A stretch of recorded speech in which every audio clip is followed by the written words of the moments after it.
Okay, good morning, afternoon, actually. Beautiful sunny day here. Feeling a little under the weather, so probably reflecting in my play today. Interestingly enough, got a lot of views. Well, for me, a lot over 100. This is bizarre since I'm not doing any advertising whatsoever. I'm assuming most of these folks are in our Discord, the OOP Discord. Um, And one of the questions that came up was, why am I doing what I'm doing? Like, why play an L10 and why play an strive to play an optimal strategy versus playing exploitatively, which obviously would be the smarter play. My theory that I've posited a few times that I've been working on for upwards of a year or so is to try and groove a really strong optimal strategy um, that I can rely on in spots and times and versus opponents and at tables and games where I really don't either know the players and can't recognize their imbalances. So it's sort of a reversion strategy, right? Like it's a baseline strategy that I can rely on if I know it well enough to step back into when I'm not sure of what the exploits might be in a particular spot, as well as using it as baseline to recognize exploits. I don't really believe that people, well, that's not fair. Lots of people play very exploitative poker without any knowledge of how the optimal game looks. But for me, I guess for my mind, maybe, or for my sense, I think having a good fundamental understanding of balanced play just works as a really good kind of bedrock to then start spreading out into minimally or maximally exploitative spots. Once I recognize when a player is imbalanced, I can start unbalancing myself to compensate. But I also then know how I can get back into balance because I know where that is. When you're just purely playing exploitatively and you don't really have a good sense of how balanced play works and what balanced play looks like, you you have no reversion when you get re-exploited when you're doing your exploiting, other than to re-exploit, say, or back off of whatever exploitations you think you're um, enacting. But backing off implies coming back to balance, and if you don't know where balance is, then um, you're kind of just shooting in the wind at that point. If your exploits don't work, stop working, you've got nothing to fall back on. So that's kind of the theory, and the reason I play an L10 is I think of it more of like a dojo, and I'm not really here to make money. I'm here to try and beat the game, which is proving surprisingly hard, possibly because I'm not exploiting. It could be very much the reason. But uh, I want like a low risk environment to do this play, and I think there's enough strong players playing in this pool, like I said in my last video, to actually play this way and kind of just gain through experience. It's like sparring workouts. If you ever boxed, we don't just go from like punching the punching bag and doing skip rope right into fighting amateur fights. We progress through lots of exercises, lots of lessons, and then through controlled sparring, and then into full on sparring. But each one of those spots necessitates a good fundamental base to work from, and that's what I'm doing here, for better or worse. So today's session had similar intentions to yesterday, which was to be cognizant of boards, cognizant of the contention of ranges, or the expansion of ranges, polarity, who's got polarity, striving not to polarize bet into a polar range already, vice versa. Um, just trying to get the sort of the back and forth of the game grooving well, and the the sort of fundamental skill of that is to be able to recognize boards and runouts that are advantageous or disadvantageous to myself and or the opponent. Um, I've been working through Carrot Poker School's full raft. I've done grade 1, now I'm into grade 2. We'll be doing grade 3, and we'll do their grade E and other courses. I think this guy, Pete the Carrot, is a pretty great teacher. He's filled in a lot of, I wouldn't say I have holes from my previous work with my coach, but my coach is pretty high level in terms of theory, and Pete does a good job of kind of, I guess, filling the question marks I might have coming out of that previous training, but they very much go together. So what I learned with my coach is a pretty theory intensive practice, and the intention is to be able to build strategy somewhat on the fly. Like we've certainly come to the game with strategy, um, with a strategic bag, say, especially by doing what I've been doing here online. But then because the games live are so, can be so wildly unique, let's say, you need to be able to adjust your strategy very quickly, and you need to understand why you're adjusting it. And that can only come from a really sound theoretical base, as far as I'm concerned. And I think that's true for all games. You really want to understand the theory of what it is you're trying to do in a game, and then build your strategy up from that, as opposed to, starting from scratch with a whole bag of strategy and tactics that then you enact, but you don't really know why it is that you're enacting them. You just know that that's what you've been taught or that you read somewhere. So I'll try and get through as many of these. Like I say, I'm not feeling super good, but hopefully my thinking will be clear. I can sort of work through the fog here a bit. So this first hand is big blind versus a small blind, big blind, clear open. We flop a gut shot. I think the board's advantageous to us, so I think a small c-bet is going to play, which we do. We're called. 6 card doesn't necessarily change much. 5-6 gets there. Let's say 6, queen 6. Those are all hands that have continued and called flop or the pre-flop. So, but I think we can continue to barrel because right now I think we have all the aces. I don't know how many aces they have. They may have a few, but I think we have the better ones. And we have a nut advantage. So I think a polar bet here probably is wise. And I check. So what would be my theory of checking with this particular combo? Is this a bet? Is this combo want to be in my polar range? We block ace, king, king, queen, queen, jack, ace, jack. We have that gut shot. It's generally good to use. Jack 10, I think, also is a very good gut shot and to be betting here.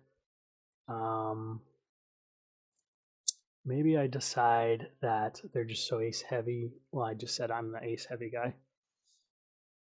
And then they bet. Yeah, I don't think I played this very well. I would suspect probably a turn barrel is right. And by giving up here, we're now into making decisions about calling off with gut shots or possibly check raising, which I'm not sure why the 6 would cause us to check raise. So I do call for the gut shot, we miss it, and they barrel again for a 3/4 pot, which we're going to fold to. So I think this hand probably is reviewable. Let's just see what the machine says for us to do in this spot.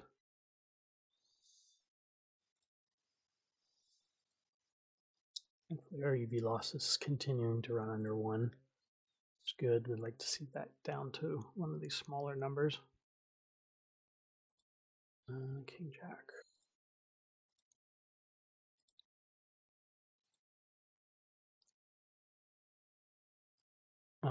Turn does have some checks, but it does have the barrels, and that would be around what I would barrel. And this hand certainly could be part of that barreling range. So likely better to have barreled, I think, especially as we want to continue to increase our aggression. We have sort of a passive play style, I think, which is not helpful. Call is good and fold is good. So hand generally well played, but let's at points include turn at points include some turn barrels with this combo and like. So I'm thinking they're just heavy ace. Heavy ace. Jack 8 will defend. We get another gut. Another gut shot. No, are we? No, double gutter. 6 and 8 need to come. No, we got a 6. So we have an 8. 7. Missing the 7. You can see that I'm not thinking really well here. But we don't have any of our cards color-wise to flush draw with. And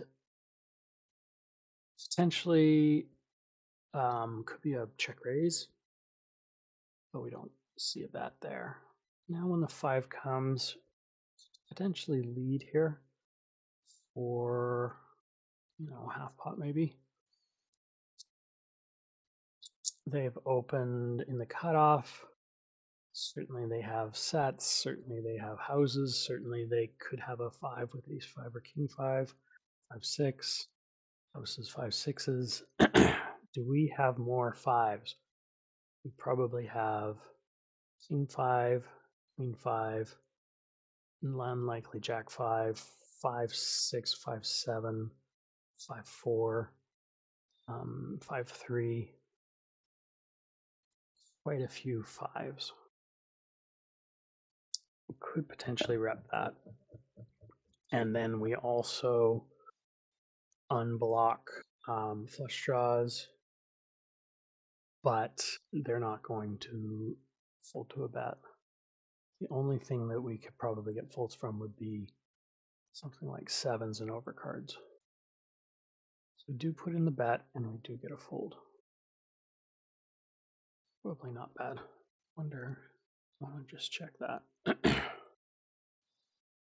gonna be doing a lot of checking today because my head is just so washy. What do we have? Jack 8.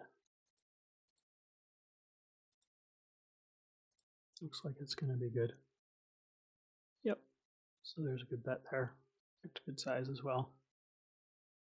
A little bit smaller is the slightly more EV option, but we're certainly within the realm of acceptability. So it's a good hand. 8's open. Defend from the button. Call from the button. Another gut shot. It's gut shot day today. But we have a lot of value. Not the greatest board, very turbulent, say choppy to tsunami, if we're going to use CPS terminology. We don't love an 8 club because not only does it bring in a flush, it also one lines to a straight. So our draws here are pretty thin. And I think what we're hoping to see is a 9, any offsuit, smaller cards, and we can probably just showdown. I think that would be the plan at this point. I don't see a lot of runouts that help us, and I don't know whether 8s have a ton of denial needs. It's just a little too low. But we do kind of have a straight redraw with a 9, which is a little bit of a back pocketer. So yeah, if I was to bet here, I would bet quite big, I was going to say quite big, but actually I think we've got quite small to get calls from lots of draws. And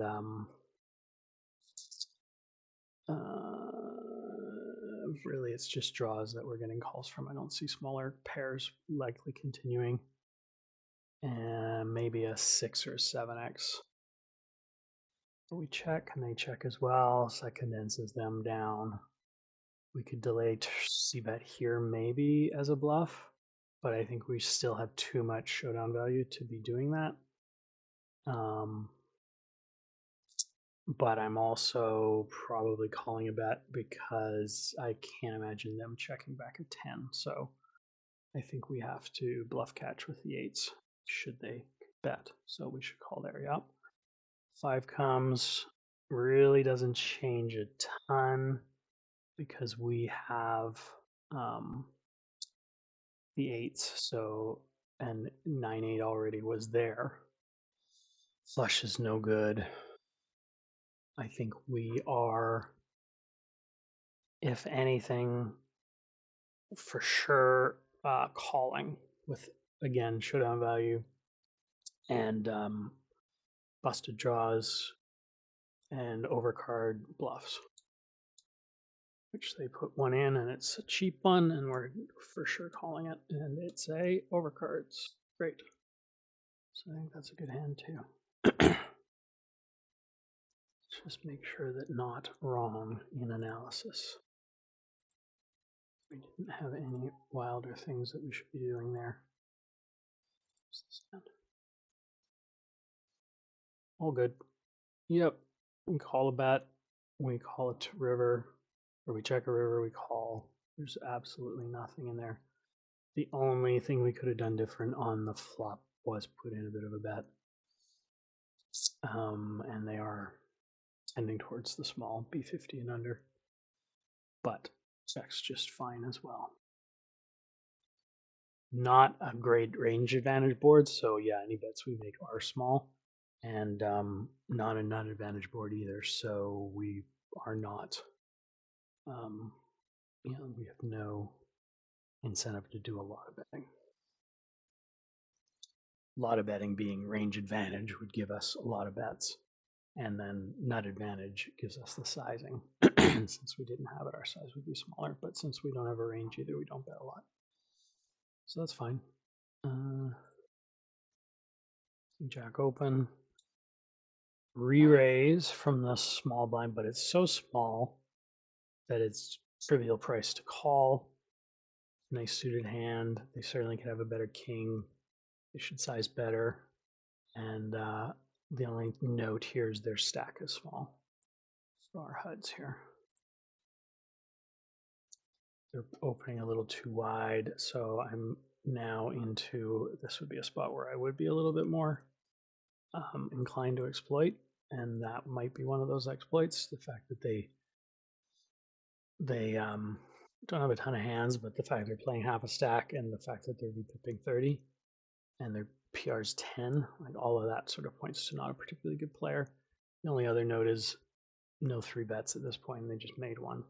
So we might give them slightly more strength in the range. But then when the ace comes, we gut shot again.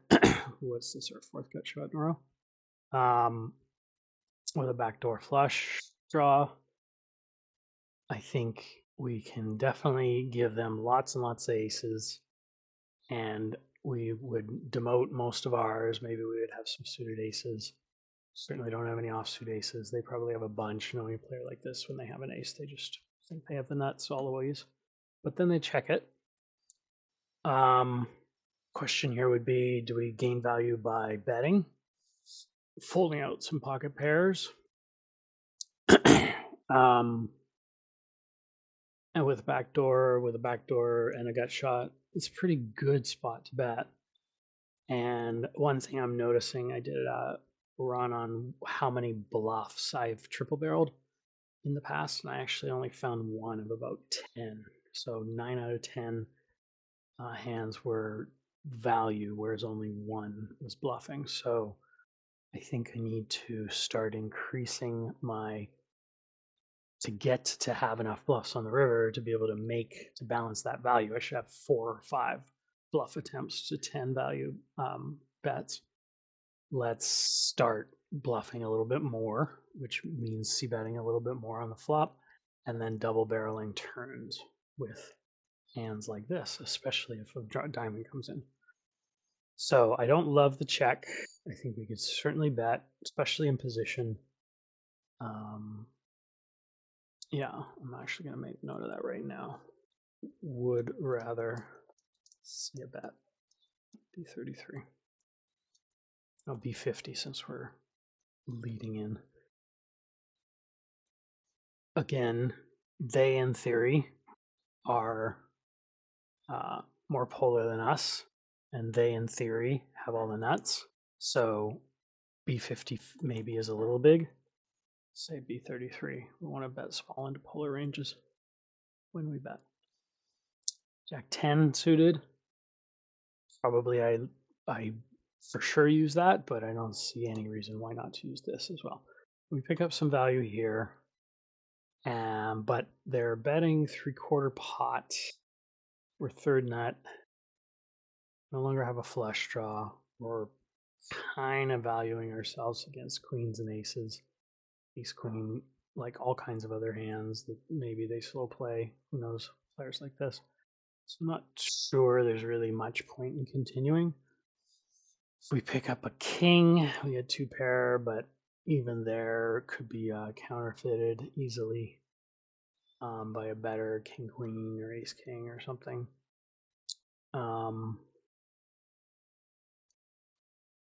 Having said that, we would counterfeit queen jack. So yeah, I'm betting I folded. Yeah, today I think I folded. Maybe some other day I would find a call there. My guess is that the machine would probably want to see a bet on the flop. And then probably a call here on the turn. It really likes to call with. Oh no. Okay, so we played fine. So there are some bets and lots of checks on the flop. And then, oh, not as many folds though. So yeah, we want to call here with just slightly amount of it, some equity. It's about a 0.2, well, point exactly 2.3 EV suck. But it seems to be okay with folds at some frequency as well. Not totally sure why we would fold, but we would mix a frequency of folds into something of that much EV difference. So let's just say much more likely to turn.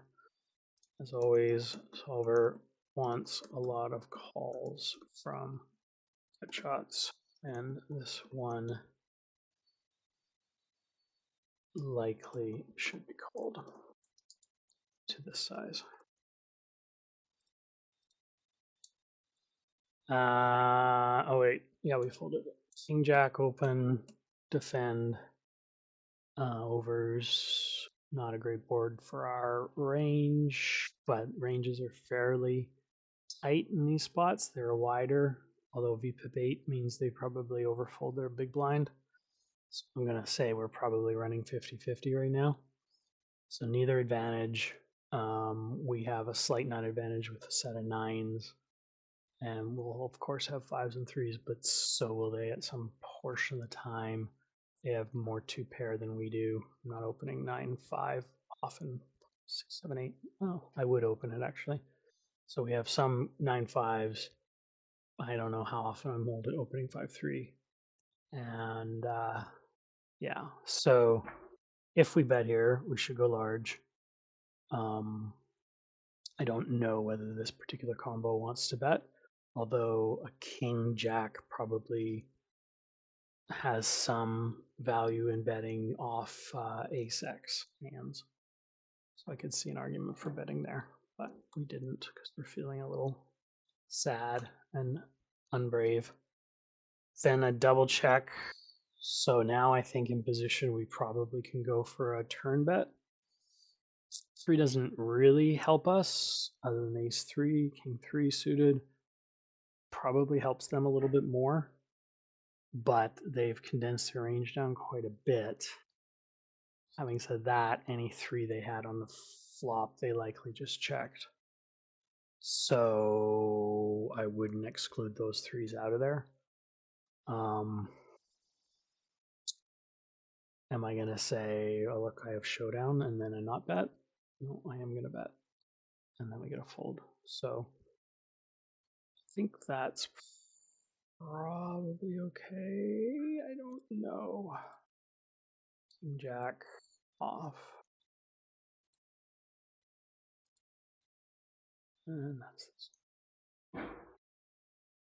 We raise, of course, we check. Yeah, it doesn't actually want any bets. Just we should just check there. So large bet is the right size, much larger. It's 2 pips better to just check. So right size, wrong frequency, or much more checks here.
Not a massive blender, but so this was a fun one.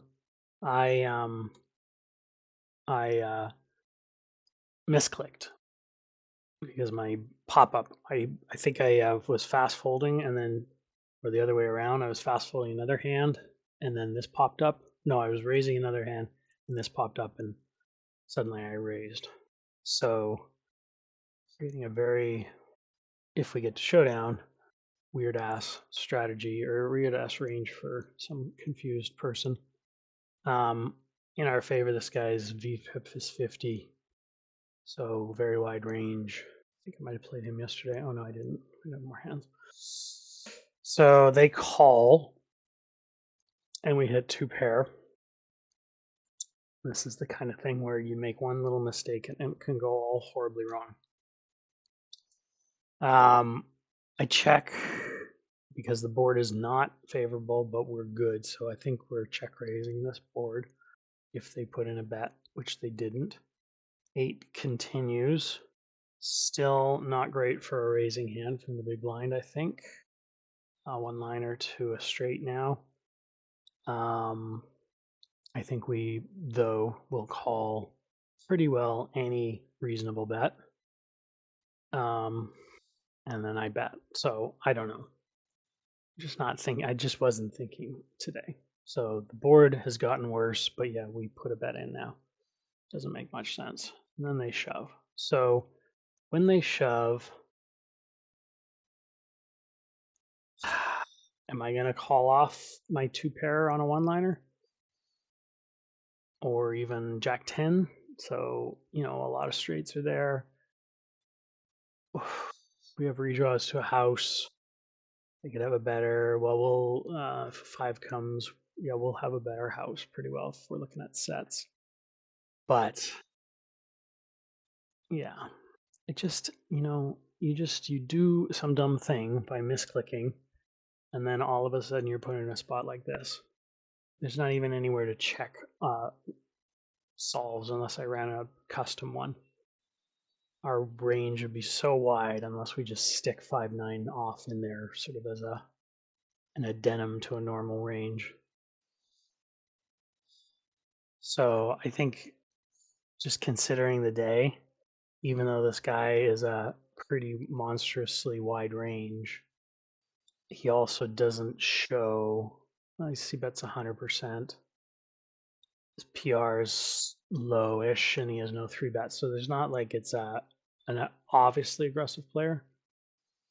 And I think some major portion of the time they probably have a 6 or Jack 10, and we should just let her go because there's just no point in pounding off a stack with a stupid hand that we wouldn't even have if we hadn't made a mistake. So I let it go. So the question more would be, does this turn make any sense? And I think the analysis I just did, talking about how this card just doesn't advantage us at all, other than the fact that we have some Jack 10s, and we have sets of 9s and 8s and 7s, and they have all of those combos as well. So I don't think we have any nut advantage, and I don't think our range necessarily has gotten stronger. If we had just called from the big blind, then yes. But they limped the button too, when called. So they're just going to be so monstrously wide. They could have 9-8, 9-7 as well to beat us. It's just a lot of stuff that says this particular 2-pair combo probably doesn't want to polarize. And because the range is not in our favor, we just don't really have any bets at all, I think. Except, yeah, I just don't see any bets at all. I think again, though, but against a very wide range, there's a lot of one pair hands and draws that they could be overplaying. 8 spots like this, it's not even worth really thinking about this that much out because we just wouldn't be here. We would be here with 7-8. We would be here with at points. Well, even 7-8, I don't think let's say we had 9s instead of 5-9. Do we call? Do we bet? Do we polar bet a set of 9s now?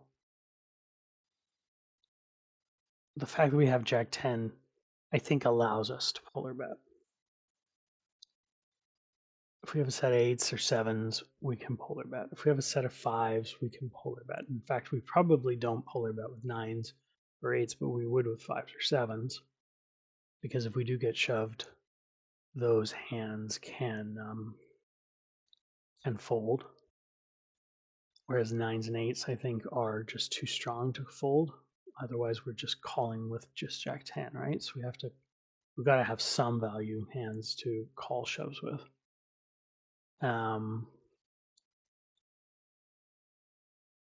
So yeah, so all of that leads me to then say, since we share the nut advantage, we are going to at some point bet that nut advantage and deal with the consequences, I guess. If we're fully nutted, then we call a shove. And if we're not, then we can let go stuff for sure like this, another 2 pairs. Anyway, I don't feel like that was a very good analysis. I feel like there's a knowledge moment missing here in what we do when we have nut advantage, when we're sharing nut advantage. I think that becomes a question I need to follow up on. So I'm actually going to make a note in my poker diary. Where are we? January 17th. January 17th. What do we do when we share nut advantage with opponent? I think what it is it's like if we're sharing the nut advantage, we likely then don't overbet. That's probably what would happen. We can put B75s and maybe even B100s out, but we would never be in a position where we could like B150 or B250. We need to own the nut advantage to be able to size that big. But when we're sharing it, we still have some big bets, but we just don't have as big a bets. I'm thinking that's probably. I think we size our big bets to around B75, 100, but never have overbets. I'm going to say that's what we do. Get rid of that hand. I never want to see it again.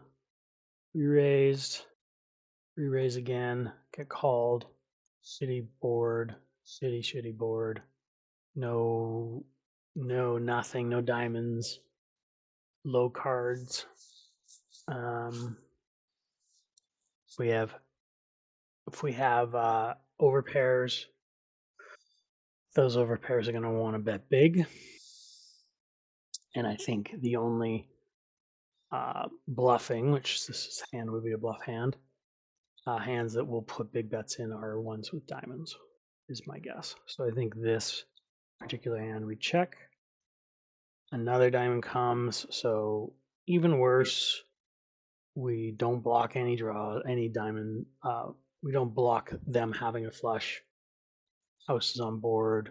I don't know how many houses they end up with. Like what 4s and 3s do they have? To a small blind 3-bet, 4-bet call. Few, if any. Tight range. Although look at the 3-betting, 100% 3-bets. It's a lot of 3-betting. So this is a very attackable stat there. And like anytime you see 3-bet from that guy, you should pound it light. He's over 3-betting. So yeah, I think again, either one of these is a diamond we can bet. Big pot though, and we're SPR is we're in trouble, right? Anything we put in, we're committing ourselves. So I think conservation at this point probably is wise. And we check it, and they check it too. So now they have to be queens, jacks, tens, maybe nines, maybe eights, probably no 7s, 6s, 5s. And the last card comes. So our ace is good for a non, say king queen suited or beating.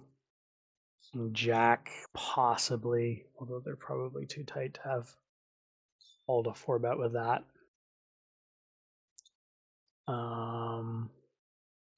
But any higher pair wins. So it's been check, check, check, check. We're in position. Now the question is this a mandatory bet? The board's not favorable in any way, shape, or form. In a favorable world, it's a mandatory bet. In a neutral world, it's a possible bet. This combo probably in any world is likely the wrong combo. It could beat ace queen, it could beat ace jack that potentially called. Slices of showdown value. Again, in the favorable world, the fact that we have a lot of fold equity would allow us to bet bluff most hands. But also the only bet we can make is a pot size bet. There's no sense in like half potting it and then getting shoved and not calling. Well, there is a little bit of sense. Obviously, we save 1/4 of a stack, but it's no value we have is going to bet half and not the whole thing. So if we're betting half here, we're probably probably indicating that we're bluffing at the pot and it's very attackable. So I think we just cross our fingers and showdown and hope that they don't have a pair, basically, and we're either chopping the pot. You know, maybe that would be an argument if we can get them off a chop with another ace, maybe. But I don't think a less than pot bet is going to do that. I don't think any ace is folding here. I wouldn't think. So they ended up with eights. So this is a hand I want to see if I worked out properly. I'm thinking probably not. Ace king is this one. So all good with the free. And then all good. So actually, we have bets on that flop, more so than I thought, actually quite a bit, 0.2 EV more. And we also have bets on the turn when we've checked. Again, 0.2. So we were far too passive with this combo. Surprisingly, I would have thought that would not be the case, that without these diamonds, we wouldn't be betting. But I think I'm misjudging the favorability here, and we're actually in a better spot with better overcards. I think that's the thing that I'm missing here. This board is all about the overcards, and we have the better overcards because we 4-bet. So we're the ones with aces and kings and some queens, and they're the ones with jacks, tens, nines, and eights. So holding the ace king, the flush draw doesn't matter. What matters is that we're blocking their aces and their kings, and we can rep them. So we needed to put bets in here. We needed to put bets all the way through here. And we could even go all in. That one is a little less clear. That all in is 176. It's less than, it's like this. So I don't know why it thinks that's what the stack is. We have 63, solve for 87. Yeah. Why is it thinking this is an all-in bet, or 176% all-in bet? Math problem there, GTO wizard. So yeah, so we misplayed this, and the reason we misplayed it, flop and turn both prefer betting, because our value prefers betting. I got two hung up on not having redraw and missed that aces, kings, and some queens will want to get money in def on flop and even on turn versus their ace X and other diamonds, diamond draws, let's say, on both streets. And yeah, so I think in this case we got too hung up on redraws and we didn't think out what our value wants to do. We should be on every hand thinking about what our value wants and then deciding what hands are useful to use as analogs to that. I think we missed that lesson, or that point. Need to think of what value wants and then decide if our holding is a good analog to that. Ace king anything works because it just works because it goes with those combos. Because yeah.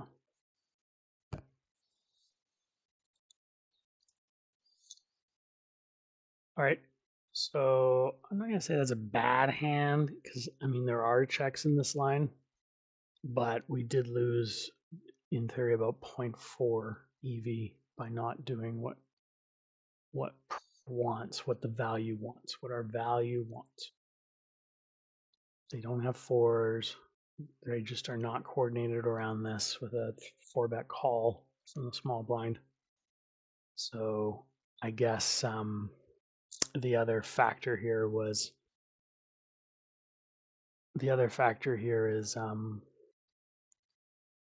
that bet size. Like, does the solve actually think that if we're less than pot, like we really are shoving ace high into this board on the flop?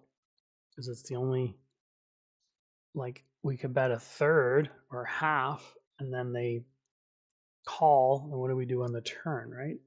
Let's look at the solve for this.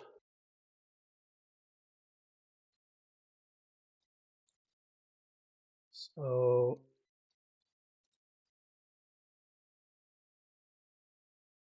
it's B25 and B50 with ace kings, kings and aces, right? Those are the value that's going that way. Even ace jack.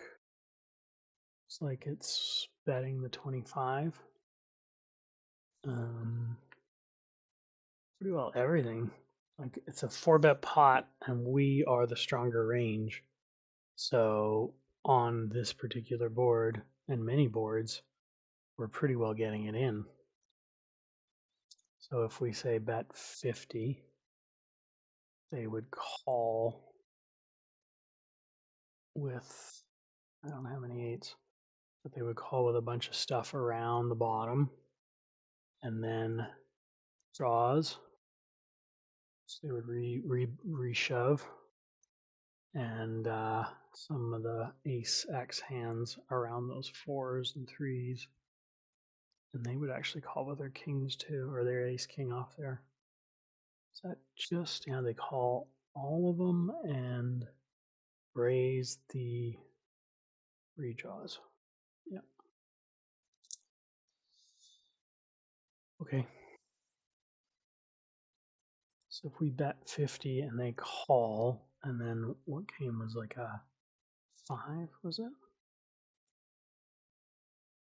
3 diamond. We got nothing left. So they check, and we down bet. This thing is just not working the pot out properly. Turn 81, 39. The size here, yeah, that's the problem, is this side, this has a flop of 40 big blinds, but we're actually at 60. I'd have to run an actual solve because this library isn't right. I would be curious. Actually, you know what? I'm going to check that later. I would be curious running a AI solve to see whether this combo is as aggressive when the stacks are what they are, because it thinks that it still has room. It thinks that it's about SPR 1 2/3 or so. So it thinks it has some room to play with putting a little bit more money in without getting committed, I guess. I wonder if, so if we bet and they went all in, are we folding these ace kings? Yeah, a bunch of them, for sure. Of course. Still a bluff. All right, so I'm gonna review that hand. Run AI on this with proper stacks, SPR, stacks pot, S stacks to pot, yeah, STP, as that may change strat. But in end theory says value drives, and this is a perfect analog to our value, I think. It's all about overcards. Unless they're properly protected in the bottom, and as are we, which unlikely. It's the other part of this. What do I have down there? Nothing. My 4-bet range has no coverage down here at all. Well, here, it's the only coverage it has. I'm not even sure I would 4-bet ace-3. I'm not sure about that. Maybe I should be 4-betting ace-5. It takes a lot of balls to do that. And ace-4 is even harder. But there you go. Kings will open. I will re-raise. Shitty flop. So lots of times we checking. There's no point in small betting this flop. Just gonna get raised. And you know, again, if we have a king heart, maybe we're more happy to try and put some money in.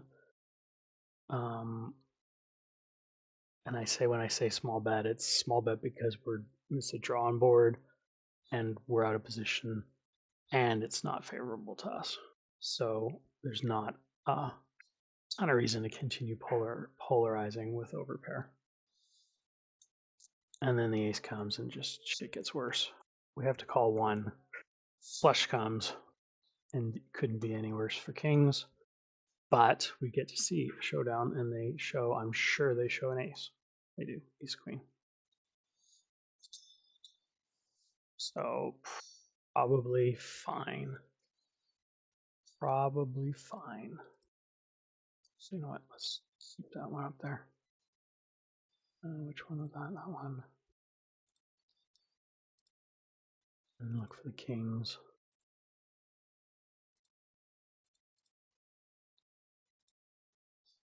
And it was that hand. Non-existing. The river, for some reason, now is no good. Don't know why. Everything else was fine along the way. Checking the flop is fine. Checking the turn is fine. Calling the turn is fine. River now is no go for some reason with the machine. Doesn't know how to deal with a 7. Blew itself up with how bad the run out was for my combo. Raise from the small blind with 5s. We get a coordinated board for 5, so I think a little bit of a small bet. I generally revert to a small bet strategy on the flop in out of position, especially heads up. And we get super raised, but we can't go anywhere because we have an open ender and a pair. And the jack comes, and we check it, and they check it. And now we have a question. They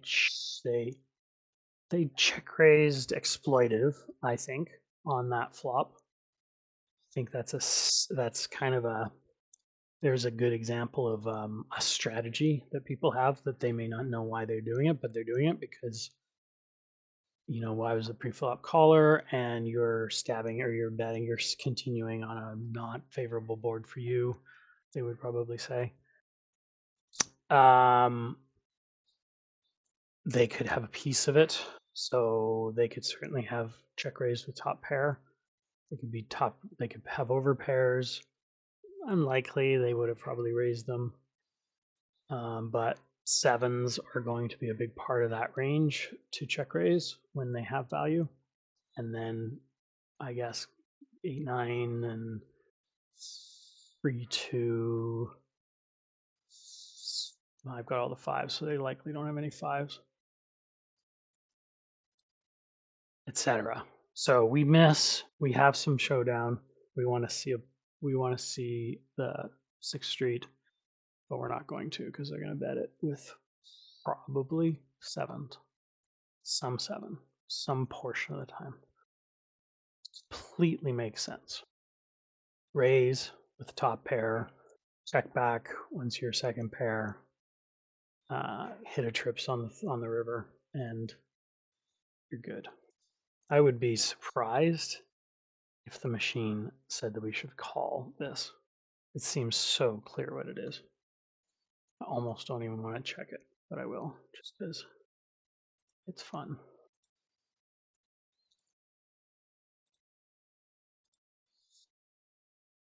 That would be this hand. Yes, all good. Actually, we don't bet this very often, so that's why we get raised. Because we shouldn't be betting very much. And that's probably a good note. Generally, I wouldn't bet that, but because I was so coordinated around it, I decided to bet it. We check, and then the river, the machine wants actually a small bet to rep the 7, I guess, and to rep the broken, or to, yeah, I guess rep the 7, and then actually does want to call right on the river. So this is a factor of big wide ranges and having to manage them, and a pair generally doesn't fold to pot size bets on rivers. It's so hard to make a pair. But I'm gonna pull the old exploitive card here and say that I'm exploiting this guy who I have no reason to know whether they're worth exploiting or not. 100% seat bets. It just seems highly likely. The line is just so clear. The story is perfect, and if they were bluffing, good on them. They told a great story, and I give it to them. Ace 5, re-raise, call. We get a pair, 2 pair, which is pretty good. Going to bet here. Treat it as a great ace, like an ace king kind of thing. We're still probably good. So we go for kind of a polarizing bet with our 2 pair. 6-8. Unlikely to have open and then called a 3-bet. So I think we're probably good. We're getting beaten by some sets and beaten by 2 better 2 pairs. But nonetheless, I think we are getting lots of value from other aces, which fold anyways. So say Livy. Ace 3 is a loose, thin open, small blind. We got a bottom pair,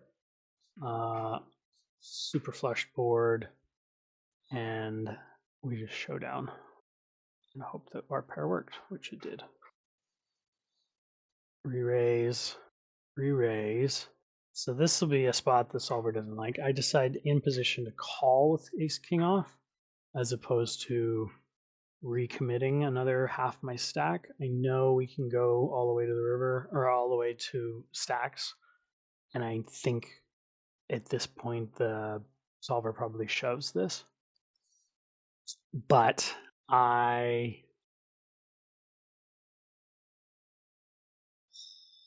guess it's a bit of a confidence thing today. Their VPIP is very tight. They're likely not 4-betting weekly. They could easily, we could be running into aces or kings, even though we block them. We're flipping against pretty well all the other hands that they're doing this with, other than ace queen, which they may 4-bet if they're good.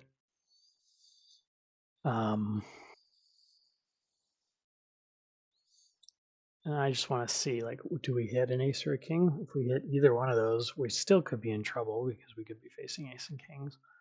We could also be chopping with ace king. So I just decided to call in position. It's probably bad, but I did it. Did hit a king. When they bat out, I decide to just call.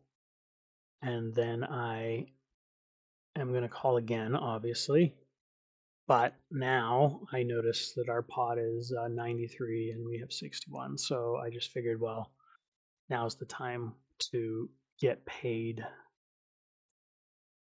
Actually, I don't know. This is probably a terrible shove. Even though the SPR is minus under 1 and they have there's no reason they can't call that, right? We're offering fantastic odds. It's 40 to win 155. So whatever that would be, about 20%. Yeah, 4 to 1.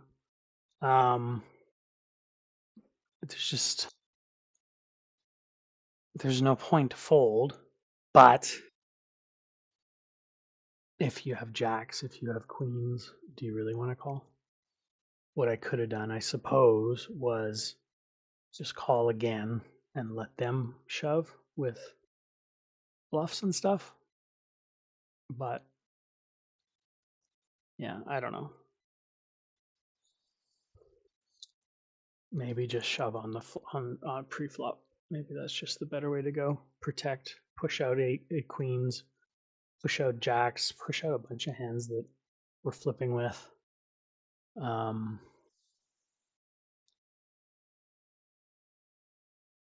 don't know. All things do have denial, not against the ace, because I think we're fine if ace comes, but against any other spades, they could easily be betting their flush draw. But if they had that, they would call with 20% odds, getting the price basically pretty well.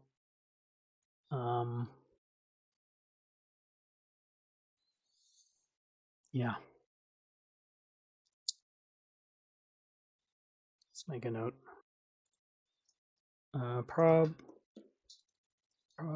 best shove flop, maybe all turn instead to get full stack versus queens and jacks, assuming they bet river and aren't drawing and hit. I wouldn't even bother looking at the machine for that because it's just going to say I should shove. We open, get called, hit a middle set, a middle pair. I'm going to call that. And we have a flush draw. Flush draw doesn't come in, but we have showdown value, and we'll call. We don't call. Interesting. So what end?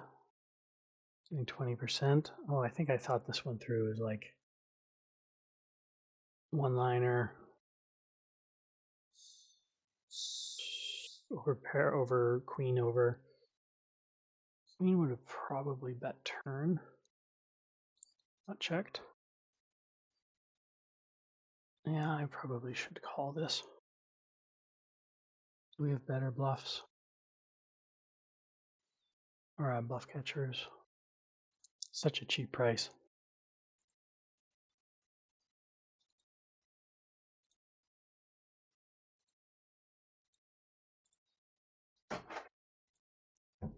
B7. Yes, yes, yes. It's all good. All good, all good, all good. Yeah, call. It's 100% call. That's actually a big loss, EV loss. So there's another river problem or issue. All this and I'm gonna chalk this up to just not feeling very good and not feeling like I'm playing very well. Where are we at? Still got a lot of hands. I think I'm gonna let it go now. There's nothing really in here. We pulled it out of the fire. And there was one hand.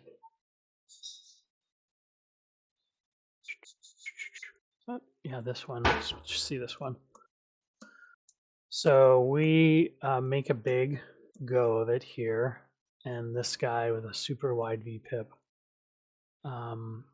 calls. So let's assume his range is quite wide. We check kind of a middling flop, and then call top pair against a polar bet. Which I don't think is wrong, but is not doesn't feel great. The jack comes, and they shove. So we're getting 30%. We have top pair. They could easily have a jack. They got tons of jacks. There's no range advantage issue here because they've polarized themselves fully. They can only have bluffs and value. And do we ever fold top pair here? I think against a good player, we have folds. The fact that they called our big raise from the big blind, which could be even bigger, sort of says these kinds of hands, queen 10, queen jack, jack 10.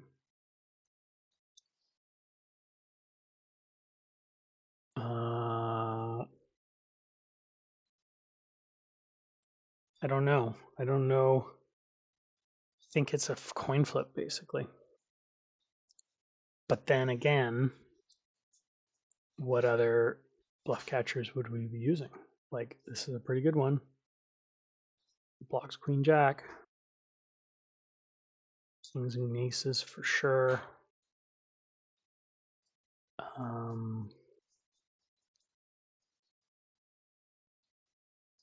Possibly some.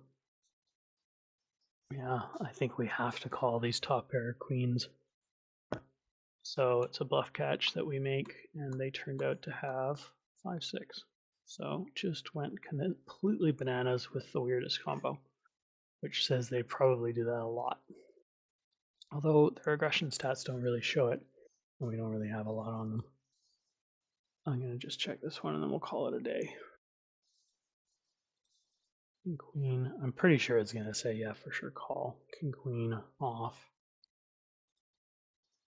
That's going to just be a mess. It's too much of a messy hand. Doesn't even like the raise. Maybe we should be. Oh, it's because of that call that was in there. Never mind. And they fold. So the fact that this guy limps makes the solver incapable. Anyway, that helps to bring the day up a little bit. We ended up, I think, down a couple dollars. So 2 winning sessions and 1 slight loss, which we'll take. It's all fine. For a day where I'm not super feeling great, I think I played not bad. Lots of things to think about. At one hand to look at again in the AI solve. And otherwise, that's it for today. We'll do it again tomorrow.